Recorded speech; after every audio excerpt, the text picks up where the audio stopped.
আসসালামু আলাইকুম রহমতুল্লাহ। কি অবস্থা, সবার কেমন আছেন? অনেক দরবেশ বাবাই এখন ধরা খাইতেছে। বাংলাদেশের মধ্যে অনেক দরবেশ বাবাই ধরা খাইতেছে। আরও দরবেশ বাবা ধরা খাইবে ইন ফিউচার। তবে বাংলাদেশের পাসপোর্ট অফিসের যে দুর্নীতি, এরা ছাত্ররা এখানে হামলা দেওয়ার জন্য আমি খুবই খুবই খুশি। এবং আরেকটা দুর্নীতি হচ্ছে, এখানে আমার মনে হয় পুলিশ থানাতে যত দুর্নীতি হয় বা পুলিশ থানাতে যত ঘুষের আদান প্রদান হয়, তার চেয়ে বেশি 3 গুণ, কয়েক গুণ বেশি আদান প্রদান ঘুষের হয় ওই জায়গাটাতে। আসলে এখানটায় কেউ হাত দেয় না, যার জন্য এটার খোঁজটা কেউ যা রাখে না।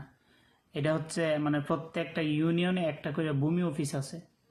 সো আমি আমার ভিডিওটা যদি কোনো ছাত্র ভাইদের কাছে পৌঁছাই, আমি একজন প্রবাসী হিসাবে আমার এটা আহ্বান থাকবে বা আমার একটা রিকোয়েস্ট থাকবে ছাত্র ভাইদের প্রতি, যে আপনারা অবশ্যই প্রতিটা ইউনিয়নের ভূমি